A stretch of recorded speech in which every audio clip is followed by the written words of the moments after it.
Let nobody become your universe.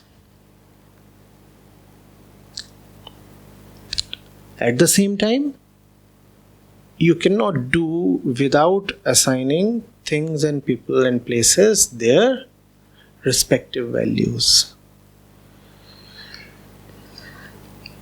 It's a thing of attention. It's a tightrope walk. You have to be alert. You cannot say everything is useless. You cannot say everything is useful. There would be careful hierarchies. There would be lists wisely, meticulously sorted in the wise mind.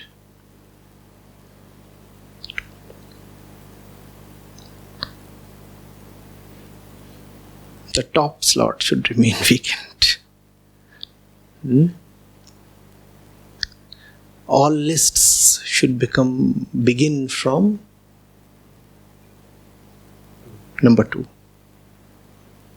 Number 2. No? There are very easy ways of practicing it. So many of us love to have a to-do list right in the morning. So when you draw that list, leave the top slot vacant. Begin from number 2. It will be such a useful reminder.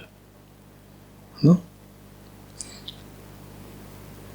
When you're throwing a party, you're calling guests and you make a list of all the invitees. 1, 2, 3, 4, 5, 6, 7, 8, 9, 10. You would have guessed it by now, right? Keep number 1 vacant. The chief guest should always be anonymous, secret, nameless, hidden, faceless. So deeply invited that he remains uninvited. Uninvited, yet definitely present. Because his presence does not really require any invitation. That kind of life you must lead. The first, the primary, the topmost, the ultimate, the absolute must always be given its due place. Unconditionally. All other things after that. Right? Now that's the feeling behind the old tradition of beginning any important work with an invocation of the Lord or a chanting of religious hymns. Do you get this? It doesn't matter what you are going to do. You are going to begin a journey.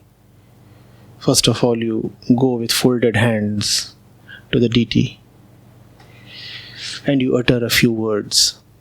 Those words really do not mean much. What is meaningful is that you remembered the deity before you began the journey. The journey comes later. The deity comes. Now the deity really holds no objective importance. There is a stone. What is of importance is your remembrance. It's such an important journey. You could have remained lost with your itinerary, with your tickets, with the booking arrangements, with the people you are going to meet. There is so much to take care of before your journey, right? But in spite of all your preoccupations, you still remembered that there is something of prior importance before the journey. Now everything will be auspicious. Because if you can remember that, then you will not make a bad journey in the wrong direction. How do, first of all, bad journeys come about? You forget that there is something more important than the journey and the destination, because the journey is yours and the destination has been determined by you. Instead, when you remember that the real destination is beyond all these journeys that you make on the face of earth physically, then that right destination in the inner world, or rather beyond the inner world, helps you move towards the right place in the physical world. So people, even before they start eating, even before they take the first morsel, what would they do? They would think of the Lord. In fact, in a very sweet way, they would offer something to the Lord. The first morsel is not for this body. It is for you. No, there is nobody to take that. Obviously, there is nobody to take that. And it does not matter whether somebody came to accept your food offering. What matters is that you remembered that there is something more important than your hunger and food and such things. And that remembrance sets everything right. And that forgetfulness is your very bane. Whenever you are doing something, remember what? No, I won't answer that. If I say remember the truth, you will come up with some axiom in the name of truth. No, just remember. Remember.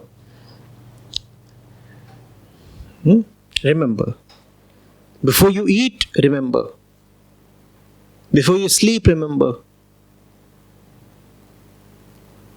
Before you do anything, remember. If you are to remember before you do anything, what does that mean? You have to constantly remember. That constant remembrance is at the core of right living. And if you happen to unfortunately watch a debauched life, you must know that forgetfulness is another name for debauchery.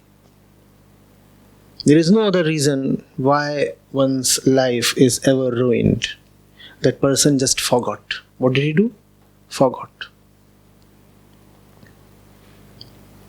In fact, there is no bigger evil than forgetting, because all evil stems from forgetting.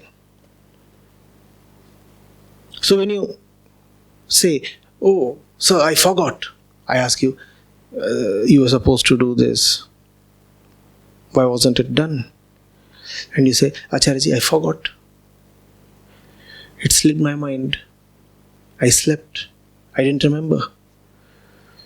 For you, probably it's an acceptable excuse. For me, it's scary. Because if you're forgetting,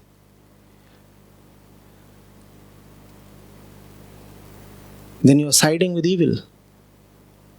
What else is evil? Forgetfulness. You're getting it?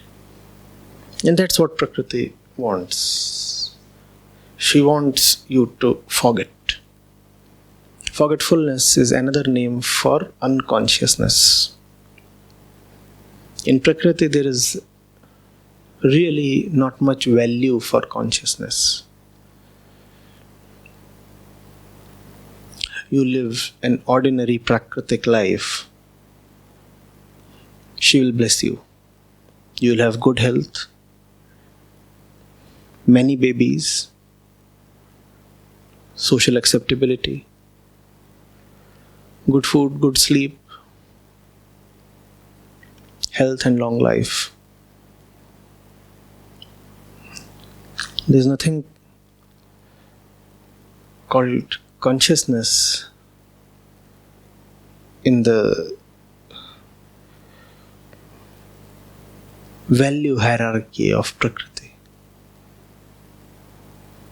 In fact, if you are very conscious, then it becomes sometimes a problem for your Prakritic self. You start giving more importance to abstract things rather than your gross physical body. You might start saying that commitment is more important than food. If I have committed something, it must be done. Food can wait. Prakriti does not like that one bit. And so you may even start suffering in the physical way or in the social way as you become more evolved on the scale of consciousness.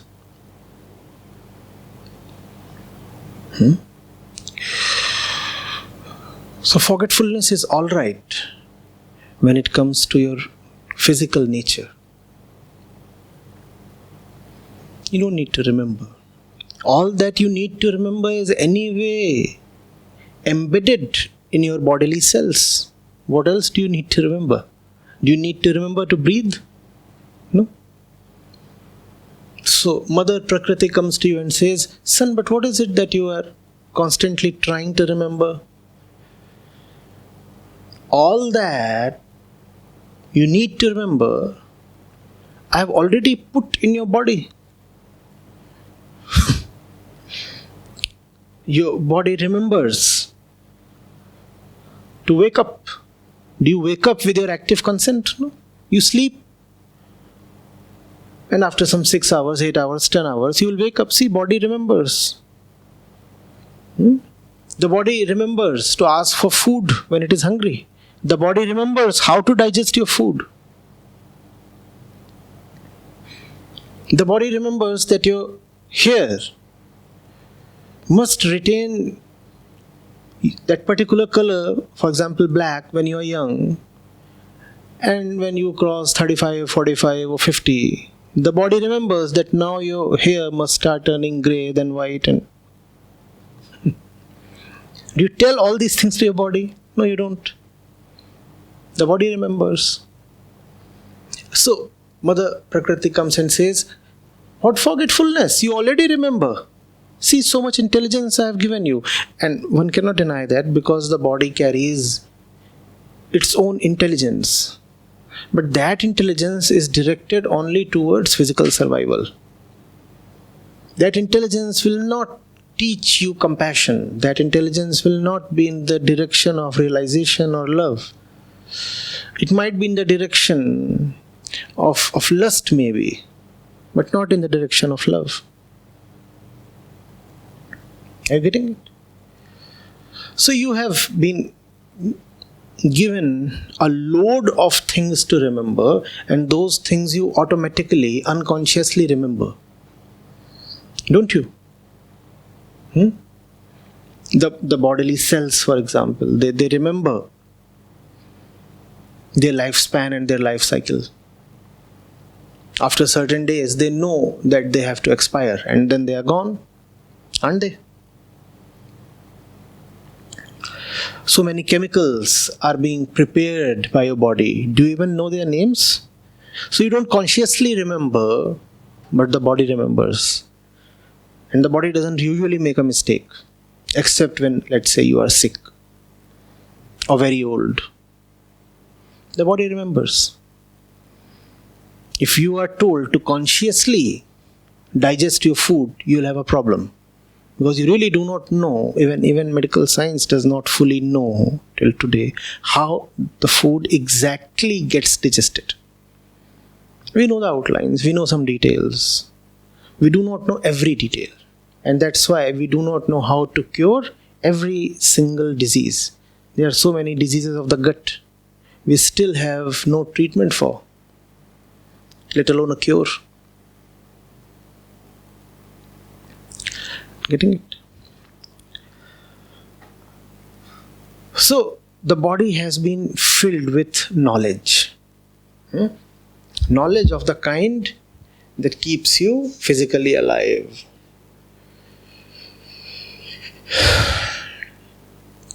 Knowledge of the kind that will easily take you through the 60-80 years of your life without you having to strive for liberation or realization. If you are just an ordinary folk, an average fellow, it's not that you'll have a problem living. You may even live up to 100. No? Is that not so? Or is it so that people with lower levels of consciousness die early? In fact, if we were to really sample data, we might find otherwise. We might find that people who are more conscious, they live a few years lesser than ordinary folks. Now you know what constant remembrance means.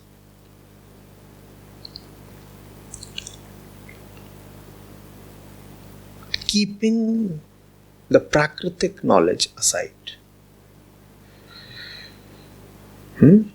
You forget the real thing because Prakriti makes you remember so many other things. She wants your welfare, no doubt, but in her own way. Her definition of your well-being is her own definition. And when you move up the ladder, you become wiser, more mature, you find that you are coming upon a new definition that says that welfare is not about having a healthy body. Welfare is about having a body that is healthy enough to meet a goal beyond the body. For Prakriti, health of the body is an end, a goal in itself. For consciousness, health of the body is a means towards attaining some higher objective. So it's not that consciousness asks you to ignore the health of the body or purposefully keep it diseased. Instead, it says that you don't want to just have a car and keep shining and polishing and servicing it while making no good use of it.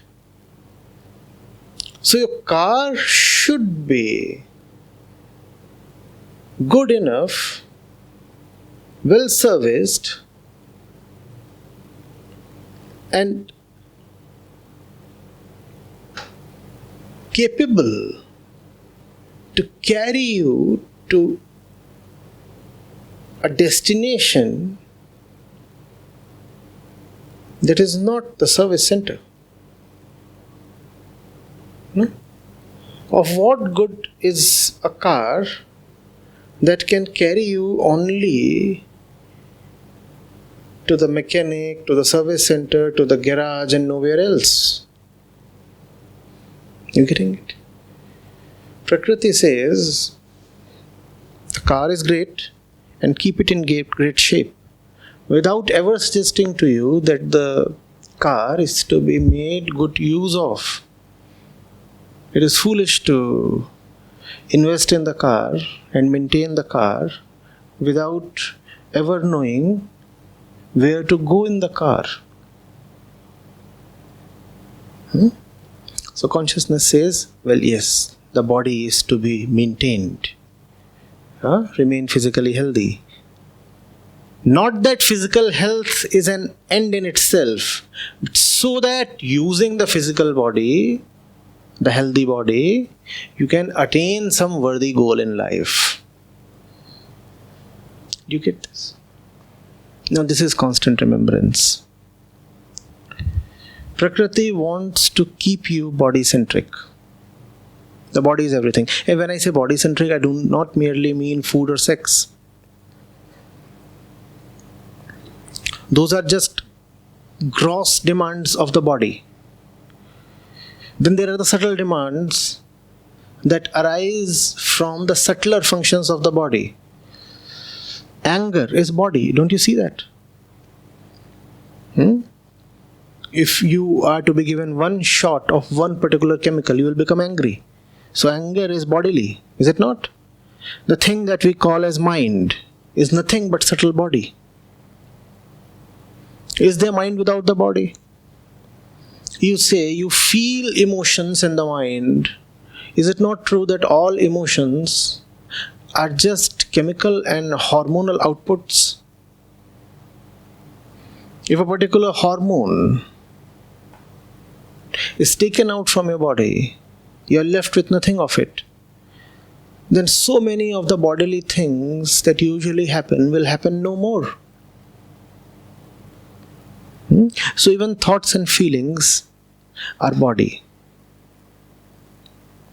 Are you getting it? Constant remembrance is about remembering to not give too much weightage to your food, hunger, lust, thoughts, emotions. That does not mean that those things are to be altogether avoided. They'll have their value. We talked of that value. We said it's a relative value. But you must always remember that the value of all those things must remain subservient to the one with topmost value. It's a beautiful word, subservience. I want to go to a place that's very important. And that's what makes the car important. The car has no independent value of its own. However, today I'll fight to keep my car in good shape. The car has become as precious as my life. Why? Because the car is to take me to that beautiful destination. Getting it? Yeah, that's what is to be remembered. Thoughts and feelings, relationships and dealings are all important to the extent they take you to your destination.